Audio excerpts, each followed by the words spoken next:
Hello everyone. स्वागत है आपका मेरे यूट्यूब चैनल ज्ञान ग्राम में। अगर आप पहली बार इस चैनल को विजिट कर रहे हैं तो प्लीज़ वीडियो को लाइक करें और चैनल को सब्सक्राइब करें ताकि ज़्यादा से ज़्यादा ये इन्फॉर्मेटिव वीडियोस आप तक पहुंच सकें। लास्ट वीडियो में हमने जो है हमारे DPSP that is director principle of state policy and fundamental duties के बारे में डिस्कस किया था, जहां DPSP part 4 of the Indian constitution से डील करता है, वहीं फंडामेंटल ड्यूटीज़ जो है वो पार्ट 4A से डील करता है, जहाँ पे हमारे 11 फंडामेंटल ड्यूटीज़ जो हैं वो प्रेजेंट है, जो कि हमने रशिया से बोरो किया था। सेम डायरेक्टिव प्रिंसिपल्स जो है ये क्या है, डायरेक्टिव्स हैं, इंस्ट्रक्शन है स्टेट्स को, ताकि वो पॉलिसी फॉर्मुलेशन में उनको ध्यान रखें। तो अगर आपने इस वीडियो को नहीं देखा है तो लास्ट वीडियो को ज़रूर देखें। और इस टॉपिक में जो है हम पार्ट 5 के बारे में बात करेंगे, जो कि इंडियन यूनियन से डील करता है, जहाँ पे कुछ पार्टिकुलर कॉन्स्टिट्यूशनल पोस्ट के बारे में जो है हम डिस्कस करने वाले हैं। तो पार्ट 5 यूनियन से डील करता है, जो कि आर्टिकल 52 से 152 तक इंक्लूड है। इसमें जो सबसे इम्पॉर्टेंट जो हमारा पोस्ट है ये है प्रेसिडेंट जो है वो head of the Indian union होते हैं, या फिर इनको नॉमिनल हेड भी बोलते हैं, क्योंकि रियल पावर जो है इंडिया में वो प्राइम मिनिस्टर के हाथों में रहता है, इसलिए प्रेसिडेंट को जो है हम नॉमिनल हेड बोलते हैं, और ये head of the Indian union या हेड ऑफ़ द स्टेट भी कहलाते हैं। ये इंडिया के जो है फर्स्ट सिटीजन भी होते हैं। जब भी सेंसस होता है तो सबसे पहला जो है राष्ट्रपति को ही जो है काउंट किया जाता है, तो फर्स्ट सिटीजन ऑफ इंडिया भी कहा जाता है इनको।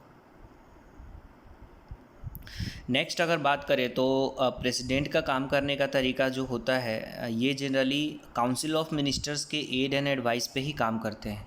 यहाँ लिखा हुआ है, अगर आप देख पा रहे होंगे तो, कि 42nd अमेंडमेंट एक्ट से जो है ये ऑब्लिगेटरी कर दिया गया था कि प्रेसिडेंट जो है एडवाइस एक्सेप्ट करेंगे काउंसिल ऑफ मिनिस्टर्स के। लेकिन ये ऑब्लिगेटरी वर्ड जो है इसको 44th अमेंडमेंट से जो है सब्स्टिट्यूट किया गया। इसमें ये बताया गया कि प्रेसिडेंट जो है वो जो भी काउंसिल ऑफ मिनिस्टर्स को एडवाइस कर रहे हैं उसको रिकन्सिडरेशन के लिए जो है वो सेंड कर सकते हैं। लेकिन रिकन्सिडरेशन के बाद भी अगर काउंसिल ऑफ मिनिस्टर्स चाहे तो वो जो डिसीजन है वो उनके ऊपर बाइंडिंग होगी। नेक्स्ट क्वालिफ़िकेशंस के बारे में देखा जाए तो क्वालिफ़िकेशंस जो है यहाँ पे सबसे पहले एज के बारे में देखा जाए तो कोई भी पर्सनालिटी जो है वो 35 ईयर्स ऑफ एज जो है वो कंप्लीट होना चाहिए इफ़ ही इज़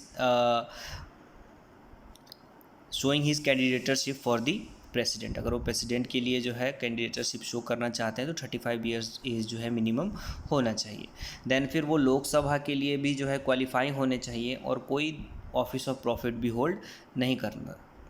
देन फिर इलेक्शन जनरली जो है इनडायरेक्टली हेल्ड होता है, इनडायरेक्ट इलेक्शन होता है, जहाँ पे MPs पार्ट लेते हैं, मतलब लोकसभा और राज्यसभा के मेंबर जो हैं वो पार्टिसिपेट करते हैं। सिर्फ इलेक्टेड मेंबर, नॉमिनेटेड मेंबर जो है वो पार्टिसिपेट नहीं करते हैं।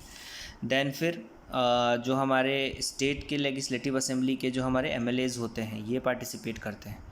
अब बहुत सारे स्टेट में बाई कैमरल भी होता है, जहाँ पे लेजिस्लेटिव असेंबली और लेजिस्लेटिव काउंसिल दोनों होते हैं। तो काउंसिल के मेंबर्स जो हैं वो पार्टिसिपेट नहीं करते हैं, सिर्फ असेंबली के मेंबर ही पार्टिसिपेट करते हैं। विधानसभा के मेंबर पार्टिसिपेट करते हैं, विधान परिषद के मेंबर जो हैं वो पार्टिसिपेट नहीं करते हैं। और कुछ UT जहाँ पे खुद की उनकी विधानसभाएं हैं तो वहाँ के मेंबर भी पार्टिसिपेट करते हैं, जैसे दिल्ली और पुडुचेरी के मेंबर्स भी पार्टिसिपेट करते हैं। यहाँ लिखा हुआ है, आप देख रहे होंगे कि the members of the legislative council have no right to vote in presidential election. मान लीजिए कि जो है चुनाव में कोई दिक्कत होती है, प्रक्रिया में जो है कुछ गड़बड़ हो जाती है, तो उस पार्टिकुलर मैटर से जो है सिर्फ सुप्रीम कोर्ट ही डील करता है। तो सुप्रीम कोर्ट की अथॉरिटी होती है कि वो प्रेसिडेंशियल इलेक्शन के डिस्प्यूट्स को जो है सॉल्व करे, उसके डिसीजन जो है वो फाइनल होती है। नेक्स्ट जो है हम प्रेसिडेंट के टेन्योर की बात करें कि कितने समय तक जो है कोई पर्सनालिटी जो है वो प्रेसिडेंट के पद पे रह सकती हैं। तो जनरली इंडिया में जो है 5 साल के लिए जो है प्रेसिडेंट के जो भी प्रेसिडेंशियलशिप है आप उसको कंटिन्यू कर सकते हैं 5 सालों तक के लिए, जब आप एक बार ऑफिस में एंटर हो जाते हैं उससे 5 साल तक। लेकिन प्रेसिडेंट चाहे तो वो रिज़ाइन भी कर सकता है, लिखा हुआ ही कैन बी रिज़ाइंड, है ना, फ्रॉम द पोस्ट लिखा हुआ है। और वो अपना रेजिग्नेशन किसको देता है, तो वाइस प्रेसिडेंट को देता है, जो कि प्रेसिडेंट के बाद वाइस प्रेसिडेंट की सुपीरियरिटी होती है। तो वो अपना रेजिग्नेशन जो है वो वाइस प्रेसिडेंट को ही सौंपते हैं। और जो है कितने टाइम तक जो है कोई पर्सनालिटी प्रेसिडेंट बन सकता है, तो कोई भी जो है अपर लिमिट सेट नहीं की गई है। अभी तक सिर्फ राजेंद्र प्रसाद ही 2 बार जो है प्रेसिडेंट बने हुए हैं।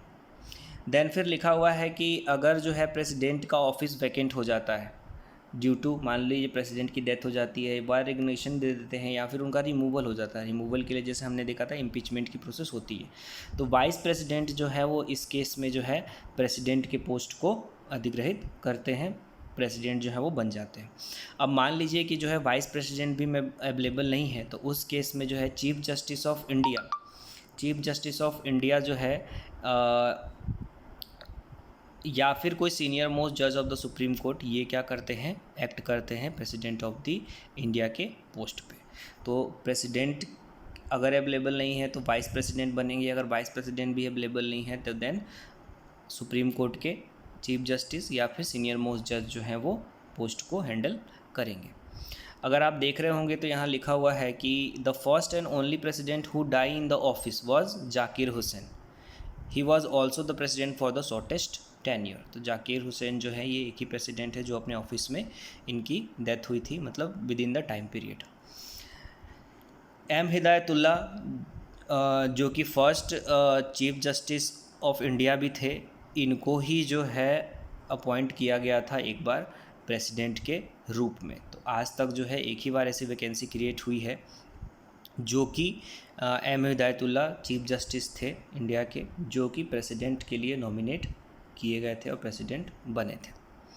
देन फिर जैसे मैंने बताया कि हटाने के लिए, रिमूवल के लिए जो है एक प्रोसेस होती है, डेट इज़ इम्पीचमेंट प्रोसीजर बोला जाता है, इसको इम्पीचमेंट मोशन बोला जाता है। तो आर्टिकल 61 में जो है प्रेसिडेंट के रिमूवल का तरीका दिया हुआ है। लिखा हुआ है कि it is a quasi judicial process, the president can be impeached only on the ground of violation of constitution. सिर्फ कॉन्स्टिट्यूशन के अकॉर्डिंग अगर प्रेसिडेंट काम नहीं कर रहा है तो उसी ग्राउंड पे जो है हम प्रेसिडेंट को रिमूव कर सकते हैं। Impeachment process can be initiated in the either house of the parliament. अगर इम्पीचमेंट मोशन पास करवाना है तो आप चाहे तो लोकसभा में भी इनिशिएट करवा सकते हैं, राज्यसभा में भी इनिशिएट करवा सकते हैं। और फिर जब 2/3 मेजोरिटी से जो है वो पास हो जाता है मोशन, तो प्रेसिडेंट जो है वो रिज़ाइन कर देते हैं, हट जाते हैं। नेक्स्ट जो है हम पावर ऑफ प्रेसिडेंट देखेंगे तो लिखा हुआ है he is the formal head of the administration. इसके बारे में हमने डिस्कस किया था। ये बहुत सारे कॉन्स्टिट्यूशनल पोस्ट या अथॉरिटीज़ का अपॉइंटमेंट भी करता है, उनको अपॉइंट करता है। लिखा है president shall have power to appoint and remove the high authorities. Like appoint करना और रिमूव करना, ये दोनों काम कौन करते हैं, प्रेसिडेंट करते हैं। जैसे प्राइम मिनिस्टर को अपॉइंट करना, मिनिस्टर्स जो यूनियन के होते हैं उनको, जजेज ऑफ सुप्रीम कोर्ट और high court, governor of the states को। देन फिर अपॉइंटमेंट जो भी हमारे डिफेंस फोर्सेज, आर्मी, नेवल है ना, और एयर फोर्सेज के जो भी चीफ होते हैं इनको भी प्रेसिडेंट ही अपॉइंट करते हैं। 12 मेंबर को जो है ये राज्यसभा में नॉमिनेट करते हैं, है ना, 12 लोगों को जो है राज्यसभा में नॉमिनेट करते हैं और 2 लोगों को लोकसभा में नॉमिनेट करते हैं। फील्ड कौन कौन सी होती है, तो literature, art, science, social work, है ना, ये सब लोग जो हैं नॉमिनेट किए जाते हैं। और 2 मेंबर जो एंग्लो इंडियन के होते हैं उनको लोकसभा में नॉमिनेट किए जाते हैं। तो ये काफ़ी इंपॉर्टेंट है, ये आपको याद रखना पड़ेगा। 12 जो है राज्यसभा के लिए और 2 जो है लोकसभा में नॉमिनेट करते हैं। पर ये नॉमिनेटेड लोग जो हैं, जैसे मैंने बताया था, प्रेसिडेंशियल इलेक्शन में पार्टिसिपेट नहीं करते हैं। प्रेसिडेंट के पास खुद का वीटो पावर होता है, वो किसी भी लेगिस्लेशन को जो है सस्पेंड कर सकता है। देन फिर आर्टिकल 72 में कहलाता है कि प्रेसिडेंट जो है किसी की भी सज़ा जो है वो कम करवा सकता है। लिखा है ग्रांट पार्डन, है ना, तो पार्डनिंग पावर भी इस पे होता है, सज़ा को कम करना, है ना, बढ़ाना, ये सब चीज़ें भी प्रेसिडेंट कर सकते हैं। तो सबसे इंपॉर्टेंट यहाँ पे प्रोविज़न है आपके एग्जामिनेशन पॉइंट ऑफ व्यू से आर्टिकल 123, है ना, जो कि ऑर्डिनेंस मेकिंग प्रोसीजर होता है। ऑर्डिनेंस जनरली क्या होता है, एक टेम्पररी प्रोविज़न होता है जिसके कारण जो है अगर लोकसभा या राज्यसभा सेशन में नहीं है, अगर मान लीजिए लोकसभा का सेशन अभी नहीं चल रहा है, तो बिल कैसे पास करवाया जाए, तो उस पार्टिकुलर केस में जो है ये पार्टिकुलर जो फर्स्ट रीडिंग, सेकेंड रीडिंग और थर्ड रीडिंग फिर प्रेसिडेंट उसको साइन करता है, तो ये पार्टिकुलर जो प्रोसीजर होती है इसको सरपास करके डायरेक्ट किसी भी जो है बिल को प्रेसिडेंट साइन करके जो है एक्ट बना देता है। अब जब अगली बार लोकसभा जो है सेशन में आएगा तो उसके 6 वीक के अंदर जो है ऑर्डिनेंस को पास करवाना पड़ता है, नहीं तो ऑर्डिनेंस जो है वो लैप्स हो जाएंगे। तो ये जो है पार्टिकुलर पावर था, ऑर्डिनेंस मेकिंग पावर हमारे प्रेसिडेंट का। देन फिर इसमें जो है ऑर्डिनेंस की खुद की वैलिडिटी जनरली जो है 6 मंथ की होती है और 6 वीक में जो है इसको पास करवाना ज़रूरी होता है। प्रेसिडेंट को जो है हम जो हमारे डिफेंस जो फोर्सेज हैं उसका सुप्रीम कमांडर भी प्रेसिडेंट को ही बोलते हैं। प्रेसिडेंट जो है वो अपॉइंट करता है chief justice of India and high court के जजेस को, तो ये भी मैंने बताया आपको। जो भी जो बजट होता है, जो मनी बिल होते हैं, ये सब प्रेसिडेंट के अप्रूवल के बाद भी जो है लोकसभा में जो है पेश किया जाता है।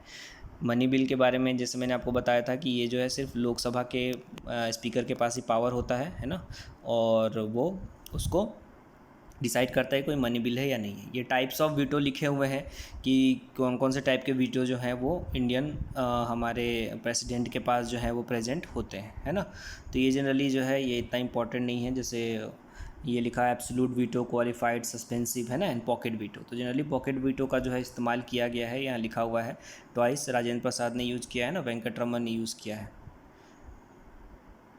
जनरली जो है क्वालिफाइड वीटो जो है इंडियन प्रेसिडेंट के पास नहीं होता है, बाकी absolute, president, suspensive and pocket veto जो है प्रेसिडेंट के पास होते हैं। देन फिर इमरजेंसी पावर होता है प्रेसिडेंट के पास। इमरजेंसी, पहला नेशनल इमरजेंसी, देन फिर प्रेसिडेंशियल रूल इम्पोज करना स्टेट में, एंड देन फिर फाइनेंशियल इमरजेंसी। तीनों के आर्टिकल्स आपको याद होने चाहिए। नेशनल इमरजेंसी आर्टिकल 352 के अकॉर्डिंग डिक्लेयर किया जाता है। प्रेसिडेंशियल रूल दो तरह से हो सकते हैं, आर्टिकल 356 के अकॉर्डिंग और 365 के अकॉर्डिंग। एंड देन फिर फाइनेंशियल इमरजेंसी होता है आर्टिकल 360 के अकॉर्डिंग। अभी तक जो है फाइनेंशियल इमरजेंसी कभी इम्पोज नहीं की गई है इंडिया में। नेशनल इमरजेंसी 3 बार इम्पोज की गई है, तो ये भी आपको याद रखना चाहिए 3 बार।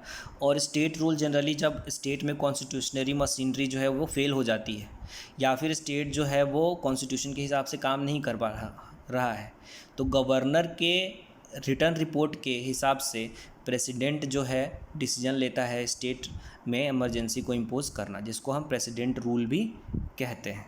तो ये काफ़ी इम्पोर्टेंट है, ये आपको जो है याद रखना चाहिए।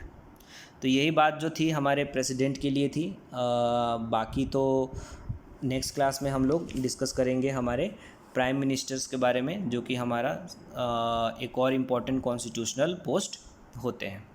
तो टिल देन आप लोग लर्निंग करते रहें, प्रीवियस वीडियो को वॉच करके अपने रिवाइज करते रहें। मिलते हैं अगली क्लास में। Thank you so much.